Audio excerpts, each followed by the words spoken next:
There is a secret cabal that owns Nigeria. Only people who can accept the pain of rigging. They call themselves stakeholders, but in fact, they are more than just that. This group operates in the shadows, pumping money and human resources to politicians, helping them win elections in both legal and not so legal ways. Sometimes they keep up appearances, fraternizing with people in power, people they consider to be their investment. I want to tell you their story, a story about these investments and how far the investors are willing to go to protect what they consider to be theirs. This story will reveal to you why elections in Nigeria are filled with so much violence. This is a story about godfathers and their chokehold on the Nigerian state. I hope I don't get in trouble with this one. Now, the people of Ikono Anene from 1960 have never produced a senator. I used my hand to strike out the name of the person who won before, and I said it is important for me to give that region a senator in 2007. To understand how these godfathers have taken over politics in Nigeria, I want to take you back in history to this ancient city in the southwestern part of Nigeria called Oyo State. I started my political career in 1951. This is the late Chief Lamidi Adedibo, the strong man of Ibadan. He was involved in Oyo politics from the 1950s up until his death in 2008. During the reign of this man, often referred to as the godfather of Ibadan, it was said that nobody assumed any political post in Oyo State without Adedibo's approval. That was how powerful he was. But Chief Adedibo didn't just stumble on this political power. His dynasty started from the days of Chief Obafemi Awolowo.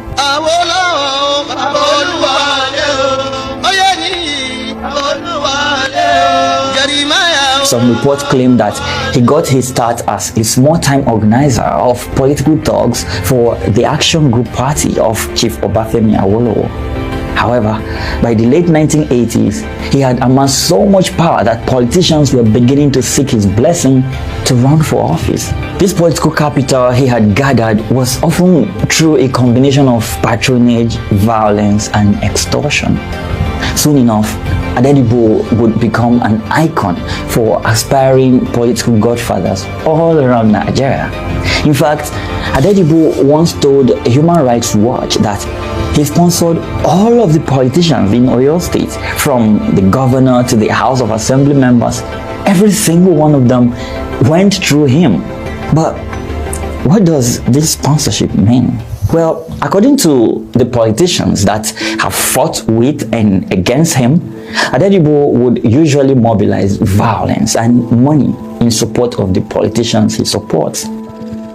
Having built an army of dependents that are usually seeking one favor or the other from him and are always in his house for arms, Adedibo was able to command these people to do his will anytime he wanted them to. Remember how poverty makes people open to manipulation? This man had a lot of poor people at his beck and call. Adedibo's style of campaign was to threaten people with machetes to come out and vote for his candidates. He was also known to use blackmail, violence, and intimidation to get his way all the time. Little wonder then why he was able to keep every politician in the state in his pocket. Now, the one time a sitting governor tried to defy him, this happened. He's collecting 65 million naira a month as security money. Am I not entitled to 1/4 of that every month? Yeah, that's what you are not mentioning 60. No, I don't want anything from him. He should go away. It all started in 2003. Rashidi Ladoja had just won election as governor of Oyo State. But his victory in the polls was largely due to the support of Adedibo. When I say support, I meant Adedibo helped in providing the muscle needed to rig the election in his favor. However, once Ladoja was in office, he tried to break free of Adedibo's influence. This would be the beginning of a long and bitter war that led to lots of destruction in Oyo State. According to Ladoja, Adedibo wanted access to the state treasury. He alleged that Adedibo ordered him to turn over 25% of the government security vote, roughly 15 million naira per month, directly to him. Ladoja also refused to allow Adedibo to name the commissioners who would serve in his cabinet. This was reportedly one major part of their agreement before the elections. In response to these allegations, Adedibo described Ladoja as an ingrate. According to Human Rights Watch, the former state governor of Oyo State, Kolapo Ishola, confirmed that it was normal practice to consult Baba Adedibo on appointments, patronage, and contracts. By failing to do all of that, Ladoja practically signed his own death warrant. He started from the State House of Assembly. By August 2005, the tensions between Governor Ladoja and Adedibo had caused the State House of Assembly to split in two, with a majority of 18 out of 32 members publicly supporting Adedibo against the sitting governor. As they fought for control of the state government, the House was now divided against itself. In late 2005, seeing that the governor was not willing to play ball, the so-called G18 of pro-Adedibo lawmakers started the process of impeaching Governor Ladoja, a process that quickly turned violent, with one of the pro-Adedibo lawmakers reportedly stabbing his colleague on the floor of the state legislature when the first impeachment attempt failed. Some lawmakers were said to have brought out guns and fired into the air to ward off attackers from the opposing camp. Guess what? All of this happened in the presence of security personnel, and the police made no arrests. About a week later, armed policemen escorted the G18 lawmakers to the State House of Assembly for a second try at moving the impeachment motion. This again resulted in an hours-long gun battle between men of the police and armed thugs supporting Governor Ladoja, who sought to prevent the pro-Adedibo legislators from entering the house. Eventually, the G18 legislators broke into the locked House of Assembly and voted on their own to constitute a panel of inquiry to investigate allegations of misconduct, including corruption, against Ladoja. Also, moments after the vote, a very large group of anti-Ladoja thugs stormed the government house, looted and destroyed the governor's office. Again, the police made no arrest in connection with the sponsorship of any of this violence. 3 weeks later, the G18 voted unanimously to remove Ladoja from office, replacing him with his deputy governor, who happened to be one of Adedibo's loyalists, Christopher Alao Akala. After all the drama, Nigeria's Supreme Court reversed the impeachment in December 2006, calling it illegal because Governor Ladoja's removal was not supported by the required 2/3 majority of the legislature.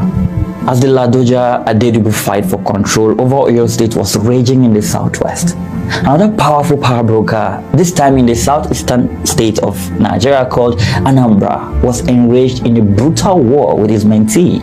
This guest house, you see, have produced not less than 3 or 4 governors in Anambra. Here is my government house. Here is the seat of power, where I produce governors, where I produce House of Rep, where I produce senators in this house.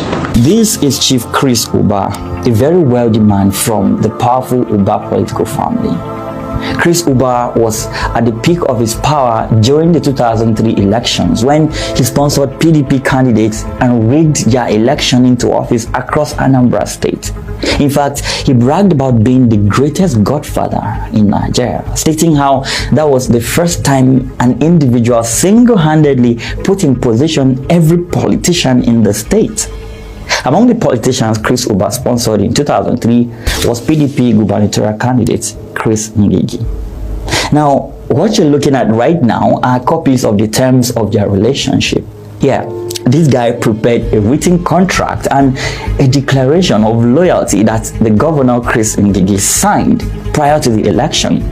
In one of the documents, Ngigi promised in writing to exercise and manifest absolute loyalty to the person of Chief Chris Ubah as, quote, my mentor, benefactor, and sponsor. He also agreed to allow Ubah control over all important government appointments and the awarding of all government contracts. Looking at these contract papers, you will notice something interesting.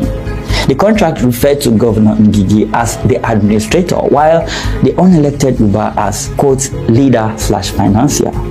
But that is not all. The contract empowered Ubah to avenge himself in the way and manner adjudged by him as fitting and adequate in case of any breach by Ngigi that could not be settled through mediation. After this agreement was signed, Ubah swung into action, pulled all the plugs he could to rig Ngigi into office, and he succeeded. But just like Governor Ladoja in Oyo State, Chris Ngigi tried to break away from Ubah's control once he got into office.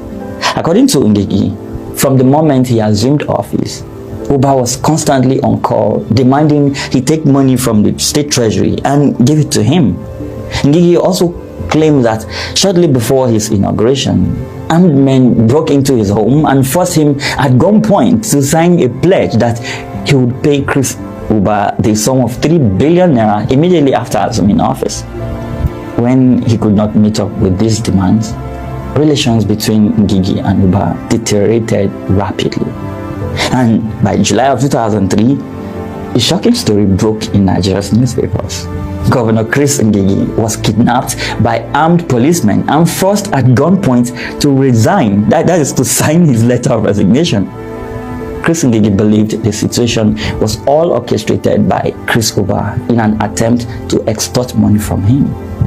When he was confronted with all of these allegations, Ubah dismissed them as completely false. However, Ngigi's resignation letter was happily accepted by the State House of Assembly. Despite these lawmakers knowing that the governor signed the letter under duress at gunpoint, one Anambra State legislator would later admit to Human Rights Watch that at the time, most members of the legislature were in bondage to Chris Ubah in much the same way as Governor Chris Ngigi.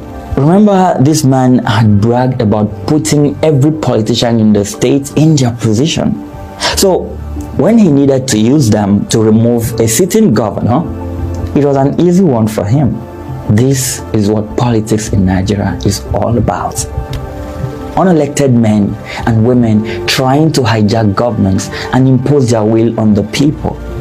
Political offices being reduced to mere business interests for some powerful underground players, often in the shadows, dictating what should and shouldn't be. Ngigi successfully petitioned to have his resignation thrown out by the federal courts, and he remained in office but quickly found himself in trouble yet again. In 2004, thugs armed to the teeth with firearms and some locally manufactured bombs attacked Anambra State Government House in Oka and burned part of it to the ground while policemen stood aside and watched. Sounds familiar? Well, during the Anambra State crisis, an estimated 24 people were killed. This is the number we know of. There could be more not reported on. In his defense, Chris Ubah told the Human Rights Watch that Governor Chris Ngigi breached their agreement. In his own words, quote, I spent a lot of money to put him there, but I never asked him for my money back. Ngigi was trying to be smart, trying to run the government on his own. The problem is Ngigi, being a politician who did not invest 1 naira, not even 1 kobo, wanted to run away with everything and not even share one appointment. He concluded by saying, quote, the problem is the immunity the governors are having. You spend your money to bring them into power and they say, quote, go to hell. It should be just like investing in a bank, and then you have the power to make some decisions because of your controlling shares. This statement was attributed to Chris Ubah. Yeah, he said these things. To Chris Ubah, politics is just business. Sponsoring the governor is like buying a controlling share in the state's treasury. And this is what godfathers see when they throw their money at politicians. When they do all they can to win elections, all they see is a bank whose controlling shares they have just acquired. But how far are they willing to go to protect their assets once these puppets get into office? Well, we are not ready for this next part. When it comes to collecting what they feel is theirs, everything is on the table. You see, godfatherism has been reported to be one of the root causes of thuggery in Nigerian politics, and the main reason why the government has failed in its attempt to fight cultism in our society. During the 2007 elections, the PDP candidate for governor, Andy Uba, was reportedly handpicked by then President Olusegun Obasanjo. Andy Uba had served as an influential special advisor to Obasanjo for most of his 8 years as president, and it was believed Obasanjo wanted to reward his service by making him governor. It didn't matter whether or not the people of the state wanted him. Andy Uba is the brother of Chris Uba, but Chris Uba, who had been fighting Chris Ngige all the while, was not happy about this development. This caused a rift between the two brothers. Andy Uba took over the Anambra State PDP in a move Chris Uba described as, quote, a coup, and he installed somebody called Tony Moye, a former student union leader, as state chairman of the party. According to reports by the Human Rights Watch, numerous sources, including police officers and cult members, identified Moye as a prominent member of a major cult group in Nigeria. But this didn't matter to Andy Uba as long as he won the election. So, with the money Andy Uba's campaign provided, Moye immediately set about mobilizing funds to recruit thugs to ensure Andy Uba's victory in the PDP primaries in December 2006.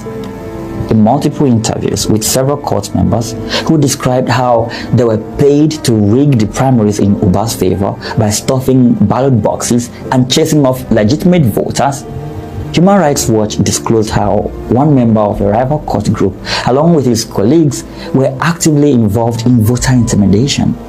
And this is not so secret, as it has become a common occurrence in Nigerian elections. These cult groups carry axes and machetes and chase away any voter that comes near while they are voting. This act led to Uba's victory and subsequently PDP nomination after being awarded 97% of all votes cast in the 2007 election. According to police, courts and other sources, after the PDP primaries, Moye began channeling funds into the hands of members of his own cult group while excluding the rival gang members he had managed to work with during the entire exercise. Several rival cult groups saw this as deeply unfair and they reacted violently. Some also complained that they were not paid in full for working on behalf of Andy Uba's campaign during the primaries. The resulting crisis was devastating. According to the then police commissioner, Haruna John, and some cult members themselves, at least 7 people were killed in a series of assassinations between these rival cult groups. Several of those killed had been gunned down in the streets of Awka, leaving local residents terrorized. But this violence through cult groups and other armed gangs is not limited to the southeast alone. Remember the Oyo State situation we started this story with? Well, after Ladoja resumed office in late 2006, the political struggle between the governor and Adedibo was waged mainly in the streets through regular battles between well-funded gangs. Many of those thugs were armed with machetes and locally manufactured small arms that were, according to officials, provided by their sponsors. There are gangs like this in every state in Nigeria, and they are used by politicians and their godfathers in the election season to force their will on the people. In March 2023, Premium Times reported that Nigeria recorded 109 deaths in 3 months, all linked to the 2023 election. After the election in May 2023, a report published by Punch newspapers recorded 238 election day violence and 28 people losing their lives as a result. And while you may see all these figures as mere statistics, make no mistake to think it doesn't affect you. The stories we just looked at may be from the not so distant past, but if you turn on your TV right now I'm sure you will see a story about something similar playing out in the oil-rich state of Rivers. So think about this. At what point in Nigeria's politics can a young person in their 30s or 40s with no large bank accounts come out to run for a political office?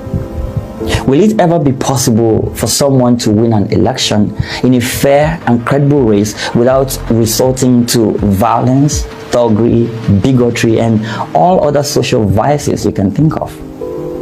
In a time when godfathers are feeling betrayed that their political structure is being pulled down because the candidate they handpicked, bought a ticket for, and used all means to get into office is now trying to break free of their control. Nigerians need to wake up and see exactly how this current system of money politics is controlled by a few wealthy men whose source of wealth remains mysterious. And until we break free from godfathers, our destiny as a nation will remain at the mercy of the one willing to spill more blood just to fulfill his political ambition. Now, I'd like to hear from you on this topic.